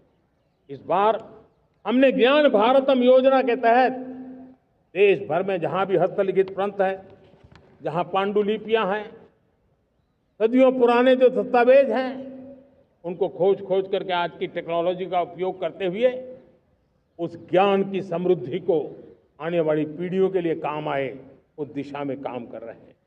मेरे प्यारे देशवासियों, हमारा स्पष्ट मत है, यह देश सिर्फ सरकारें नहीं बनाती है, ये देश राज सत्ता पर विराजमान लोग ही नहीं बनाते हैं, ये देश शासन की धुरा संभालने वाले नहीं बनाते हैं। ये देश बनता है कोटि कोटि जनों के पुरुषार्थ से, ऋषियों के, मुनियों से, वैज्ञानिकों के, शिक्षकों के, किसानों के, जवानों के, सेना के, मजदूरों के, हर किसी के प्रयास से देश बनता है। हर किसी का योगदान होता है, व्यक्ति का भी होता है, संस्थाओं का भी होता है। आज मैं बहुत गर्व के साथ एक बात का जिक्र करना चाहता हूं। आज से 100 साल पहले एक संगठन का जन्म हुआ, राष्ट्रीय स्वयंसेवक संघ। 100 साल की राष्ट्र की सेवा एक बहुत ही गौरवपूर्ण स्वर्णिम पृष्ठ है। व्यक्ति निर्माण से राष्ट्र निर्माण के संकल्प को लेकर के 100 साल तक मां भारती का कल्याण का लक्ष्य लेकर के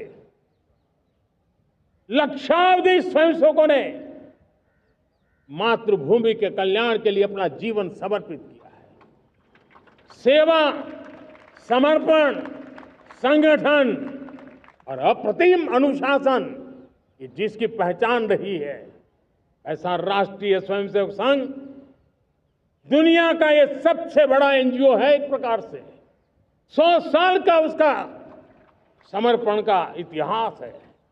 आज लाल किले की प्राचीर से 100 साल की इस राष्ट्र सेवा की यात्रा में योगदान करने वाले सभी स्वयंसेवकों को आदरपूर्वक स्मरण करता हूं और देश गर्व करता है राष्ट्रीय स्वयंसेवक संघ की इस 100 साल की भव्य समर्पित यात्रा को, और हमें प्रेरणा देता रहेगा।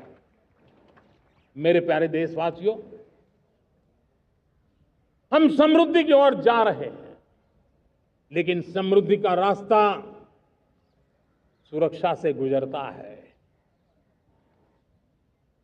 पिछले 11 वर्षों में राष्ट्र सुरक्षा, राष्ट्र रक्षा, राष्ट्र के नागरिकों की रक्षा, इन सभी मोर्चों पर हमने पूरे समर्पण भाव से काम किया है। हम बदलाव लाने में सफल हुए हैं। यह देश जानता है कि हमारे देश का बहुत बड़ा जनजातीय क्षेत्र नक्सलवाद की चपेट में, माओवाद की चपेट में पिछले कई दशकों से लहूलुहान हो चुका था।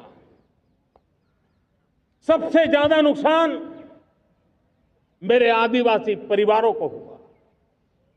आदिवासी माताओं बहनों ने अपने सपने के होनहार बच्चों को खो दिया। नौजवान बेटे गलत रास्ते पर खींच लिए गए, भटकाए गए, उनकी जीवन को तबाह कर दिया गया। हमने फौलादी हाथ से काम लिया। एक समय था कभी 125 से ज्यादा जिलों में नक्सलवाद अपनी जड़ें जमा चुका था।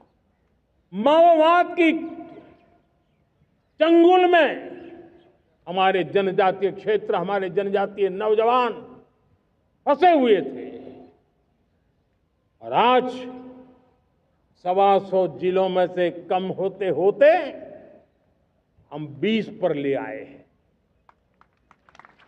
उन जनजातीय समाज की सबसे बड़ी हमने सेवा की है। और आप देखिए, एक जमाना था जब बस्तर को याद करते ही माओवाद, नक्सलवाद, बम बंदूक की आवाज सुनाई देती थी। उसी बस्तर में माओवाद नक्सल से मुक्त होने के बाद जब बस्तर के नौजवान ओलंपिक करते हैं, हजारों नौजवान भारत माता की जय बोल करके खेल के मैदान में उतरते हैं, पूरा वातावरण उत्साह से भर जाता है। ये बदलाव देश देख रहा है। जो क्षेत्र कभी रेड कॉरिडोर के रूप में जाने जाते थे, वो आज विकास के ग्रीन कॉरिडोर बन रहे हैं। साथियों, हमारे लिए गर्व की बात है, भारत के नक्शे में जिन क्षेत्रों को लहूलुहान कर दिया गया। दीपिका पांडेय सिंह की ओर से समस्त झारखंड वासियों को 79वें स्वतंत्रता दिवस की ढेर सारी शुभकामनाएं। राजेश कच्छप की ओर से समस्त झारखंड वासियों को 79वें स्वतंत्रता दिवस एवं श्री कृष्ण जन्माष्टमी की ढेर सारी शुभकामनाएं। वैष्णवी दिव्या की ओर से समस्त झारखंड वासियों को 79वें स्वतंत्रता दिवस एवं श्री कृष्ण जन्माष्टमी की ढेर सारी शुभकामनाएं। विकास जायसवाल की ओर से समस्त झारखंड वासियों को 79वें स्वतंत्रता दिवस एवं श्री कृष्ण जन्माष्टमी की ढेर सारी शुभकामनाएं। श्री कृष्णा केमिकल रामगढ़ प्रोप्राइटर किशन जायसवाल दीपक जायसवाल की ओर से समस्त रामगढ़ एवं झारखंड वासियों को 79वें स्वतंत्रता दिवस एवं श्री कृष्ण जन्माष्टमी की ढेर सारी शुभकामनाएं। लाल रंग से रंग दिया गया था। हमने वहां संविधान, कानून और विकास का तिरंगा फहरा दिया है। मेरे प्यारे देशवासियों, ये भगवान बिरसा मुंडा की 150वीं जयंती का अवसर है। तब इन जनजातीय क्षेत्रों को नक्सल से मुक्त कर करके, मेरे जनजातीय परिवार के नौजवानों की जिंदगी बचा करके हमने भगवान बिरसा मुंडा को एक सच्ची श्रद्धांजलि दी है।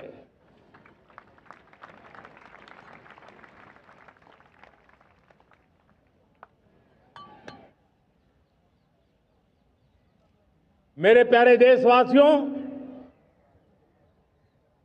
मैं आज देश के सामने एक चिंता, एक चुनौती के संबंध में आगाह करना चाहता हूं। षड्यंत्र के तहत, सोची समझी साजिश के तहत देश की डेमोग्राफी को बदला जा रहा है। एक नए संकट के बीज बोए जा रहे हैं और ये घुसपैठिए मेरे देश के नौजवानों की रोजी रोटी छीन रहे हैं। एक घुसपैठिए मेरे देश की बहन बेटियों को निशाना बना रहे हैं। ये बर्दाश्त नहीं होगा। ये घुसपैठिए भोले भाले आदिवासियों को भ्रमित करके उनकी जमीनों पर कब्जा कर रहे हैं। ये देश सहन नहीं करेगा। और इसलिए मेरे प्यारे देशवासियों, जब डेमोग्राफी परिवर्तन होता है, सीमावर्ती क्षेत्रों में डेमोग्राफी में परिवर्तन होता है, तब राष्ट्रीय सुरक्षा के लिए संकट पैदा होता है। देश की एकता, अखंडितता और प्रगति के लिए ये संकट पैदा, सामाजिक तनाव के बीज बो देता है। और कोई देश अपना देश घुसपैठियों के हवाले नहीं कर सकता है। दुनिया का कोई देश नहीं कर सकता है, तो हम भारत को कैसे कर सकते हैं? हमारे पूर्वजों ने त्याग और बलिदान से आजादी पाई है, हमें स्वतंत्र भारत दिया है। उन महापुरुषों के प्रति हमारा कर्तव्य है कि हम हमारे देश में ऐसी हरकतों को स्वीकार न करें। उनकी सच्ची श्रद्धांजलि होगी। और इसलिए मैं आज लाल किले की प्राचीर से कहना चाहता हूं, हमने एक हाई पावर्ड डेमोग्राफी मिशन शुरू करने का निर्णय किया है। ये मिशन, इस मिशन के द्वारा ये जो भीषण संकट नजर आ रहा है, भारत पे मंडरा रहा है जो संकट है, उसको निपटाने के लिए तय समय में सुविचारित सुनिश्चित रूप से अपने कार्य को करेगा। उस दिशा में हम आगे बढ़ रहे हैं। मेरे प्यारे देशवासियों, कल जन्माष्टमी का पावन पर्व है। भगवान श्री कृष्ण का जन्मोत्सव देश में मनाया जाता है। साथियों, जब मुझे भगवान श्री कृष्ण याद आते हैं तो हम देख रहे हैं कि पूरे विश्व में आज युद्ध के तौर तरीके बदल रहे हैं। हमने देखा है कि भारत युद्ध के हर नए तौर तरीकों को निपटने में समृद्ध है। हमने ऑपरेशन सिंदूर में दिखा दिया है। टेक्नोलॉजी में जो भी महारत थी, पाकिस्तान ने हमारे सैन्य ठिकानों पर, हमारे एयरबेस पर, हमारे संवेदनशील स्थलों पर, हमारे आस्था के केंद्रों पर, हमारे नागरिकों पर मिसाइल्स, ड्रोन अनगिनत मात्रा में उन्होंने वार किया। देश ने देखा है। लेकिन देश को सुरक्षित रखने के जो प्रयास पिछले 10 साल में हुए हैं, उस ताकत का परिणाम था कि उनके हर हमले को हमारे जाबाजों ने और हमारी टेक्नोलॉजी ने तिनके की तरह बिखेर दी।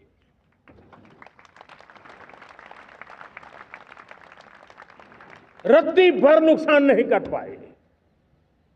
और इसलिए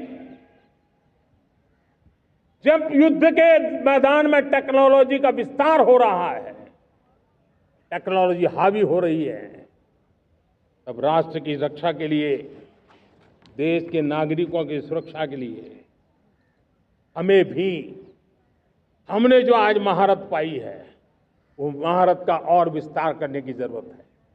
हमने आज जो महारत पाई है, उसको लगातार अपग्रेड करते रहने की आवश्यकता है। और इसलिए साथियों, मैंने एक संकल्प लिया है। मुझे आपके आशीर्वाद चाहिए, कोटि कोटि देशवासियों के आशीर्वाद चाहिए। क्योंकि समृद्धि कितनी ही क्यों न हो, अगर सुरक्षा के प्रति उदासीनता बरतते हैं तो समृद्धि भी किसी काम की नहीं रहती। और इसलिए सुरक्षा का महत्व बहुत बड़ा है। और इसलिए मैं आज लाल किले की प्राचीर से कह रहा हूं, आने वाले 10 साल में 2035 तक राष्ट्र के सभी महत्वपूर्ण स्थलों, जिनमें सामरिक के साथ साथ सिविलियन क्षेत्र भी शामिल है, जैसे अस्पताल हो, रेलवे हो, जो भी आस्था के केंद्र हो, उन्हें टेक्नोलॉजी के नए प्लेटफॉर्म द्वारा पूरी तरह सुरक्षा का कवच दिया जाएगा। ये सुरक्षा का कवच लगातार विस्तार होता जाए, देश का हर नागरिक सुरक्षित महसूस करे। किसी भी प्रकार की टेक्नोलॉजी हम पर वार करने आ जाए, हमारी टेक्नोलॉजी उससे बेहतर सिद्ध हो। और इसलिए आने वाले 10 साल 2035 तक मैं ये राष्ट्रीय सुरक्षा कवच का विस्तार करना चाहता हूं, मजबूती देना चाहता हूं, आधुनिक बनाना चाहता हूं। और इसलिए भगवान श्री कृष्ण से प्रेरणा पाकर के हमने श्री कृष्ण का जो सुदर्शन चक्र था, उस सुदर्शन चक्र की राह को चुना है। आप में से बहुत लोगों को याद होगा, जब महाभारत की लड़ाई चल रही थी, श्री कृष्ण ने अपने सुदर्शन चक्र से सूर्य के प्रकाश को रोक दिया था और दिन में ही अंधेरा कर दिया था। सूर्य प्रकाश को सुदर्शन चक्र से रोक दिया था और तब अर्जुन ने जो शपथ ली थी जयद्रथ का वध करने की, उस प्रतिज्ञा को अर्जुन पूर्ण कर पाए थे। वो सुदर्शन चक्र के पराक्रम और रणनीति का परिणाम था। अब देश सुदर्शन चक्र मिशन लॉन्च करेगा।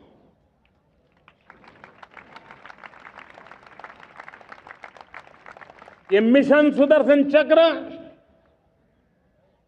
एक पावरफुल वेपन सिस्टम दुश्मन के हमले को न्यूट्रलाइज तो करेगा ही करेगा, लेकिन कई गुना ज्यादा दुश्मन पर हिट बैक करेगा।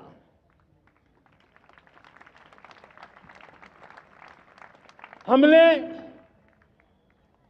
भारत के इस मिशन सुदर्शन चक्र के लिए कुछ मूलभूत बातें भी तय की है। आने वाले 10 सालों में हम उसको प्रखरता से आगे बढ़ाना चाहते हैं।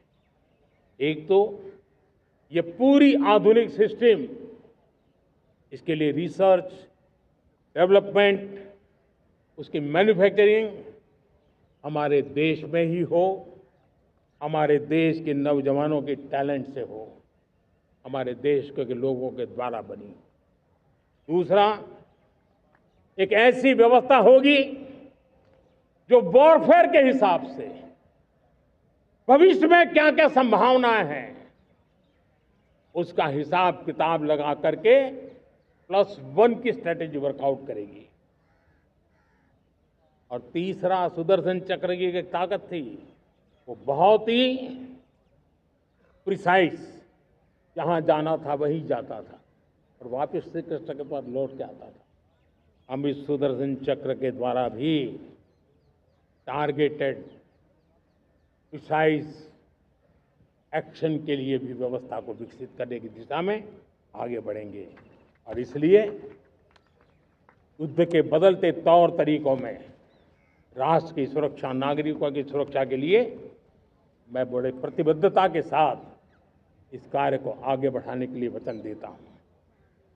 मेरे प्यारे देशवासियों, जब हम लोकतंत्र की बात करते हैं, स्वतंत्र भारत की बात करते हैं, तब हमारा संविधान हमारे लिए सर्वोच्च दीप स्तंभ होता है, हमारा प्रेरणा का केंद्र होता है। लेकिन आज से 50 साल पहले भारत के संविधान का गला घोंट दिया गया था, भारत के संविधान के पीठ पे छुरा भोंक दिया गया था, देश को जेल खाना बना दिया गया था, आपातकाल लगा दिया गया था, इमरजेंसी थोप दी गई थी। इमरजेंसी के 50 साल हो रहे हैं। देश की किसी भी पीढ़ी ने संविधान की हत्या के इस पाप को कभी भूलना नहीं चाहिए। संविधान की हत्या करने वाले पापियों को नहीं भूलना चाहिए।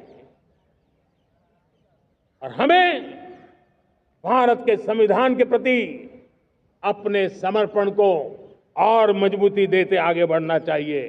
वो हमारी प्रेरणा है। मेरे प्यारे देशवासियों, मैंने इसी लाल किले से पंच प्रण की बात कही थी।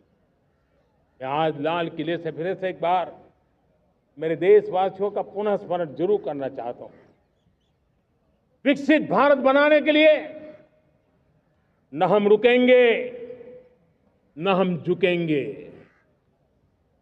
हम परिश्रम की पराकाष्ठा करते रहेंगे और अपनी आंखों के सामने 2047 में विकसित भारत बना करके रहेंगे। मेरे प्यारे देशवासियों, हमारा दूसरा प्रण है कि हम हमारे जीवन में, हमारी व्यवस्थाओं में, हमारे नियम कानून परंपराओं में गुलामी का एक भी कण अब बचने नहीं देंगे। हम हर प्रकार की गुलामी से मुक्ति पाकर के ही रहेंगे। मेरे प्यारे देशवासियों, हम अपनी विरासत पर गर्व करेंगे। हमारी पहचान का सबसे बड़ा आभूषण, सबसे बड़ा गहना, सबसे बड़ा मुकुटमणि हमारी विरासत है। हम विरासत का गर्व करेंगे। मेरे प्यारे देशवासियों, इन सब के लिए एकता, ये मंत्र सबसे बड़ा शक्तिशाली मंत्र है और इसलिए एकता की डोर को कोई काट न सके, ये हमारा सामूहिक संकल्प होगा। मेरे प्यारे देशवासियों, मां भारती के प्रति कर्तव्य निभाना ये पूजा से कम नहीं है, तपस्या से कम नहीं है, आराधना से कम नहीं है। और उसी भाव से हम सब मातृभूमि के कल्याण के लिए परिश्रम की पराकाष्ठा करते हुए 2047 विकसित भारत के लक्ष्य को पार करने के लिए अपने आप को अपा देंगे, अपने आप को झोंक देंगे। जो भी सामर्थ्य है, कोई भी अवसर को छोड़ेंगे नहीं। इतना ही नहीं, नए अवसरों को निर्माण करेंगे और निर्मित करने के बाद हम 140 करोड़ देशवासियों के सामर्थ्य से आगे बढ़ते ही रहेंगे, बढ़ते ही रहेंगे, बढ़ते ही रहेंगे। मेरे प्यारे देशवासियों, हमें याद रखना है, 140 करोड़ देशवासियों को याद रखना है। बहुत बहुत धन्यवाद।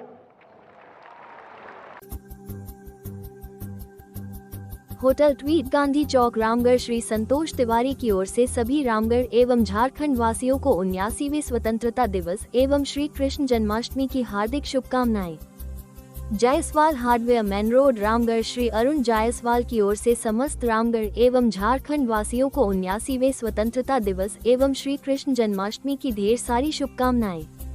Central hardware main road Ramgarh Shri मानक जैन की ओर से समस्त रामगढ़ एवं झारखंड वासियों को 79वें स्वतंत्रता दिवस एवं श्री कृष्ण जन्माष्टमी की ढेर सारी शुभकामनाएं। रंजन सिंह थाना प्रभारी हिरणपुर की ओर से समस्त रामगढ़ एवं झारखंड वासियों को 79वें स्वतंत्रता दिवस एवं श्री कृष्ण जन्माष्टमी की ढेर सारी शुभकामनाएं। अजीजुल इस्लाम की ओर से समस्त झारखंड वासियों को 79वें स्वतंत्रता दिवस एवं श्री कृष्ण जन्माष्टमी की ढेर सारी शुभकामनाएं। ग्लोब ऑटोमोबाइल थाना चौक रामगढ़ श्री तिलक राज मंगलम की ओर से समस्त रामगढ़ एवं झारखंड वासियों को 79वें स्वतंत्रता दिवस एवं श्री कृष्ण जन्माष्टमी की ढेर सारी शुभकामनाएं।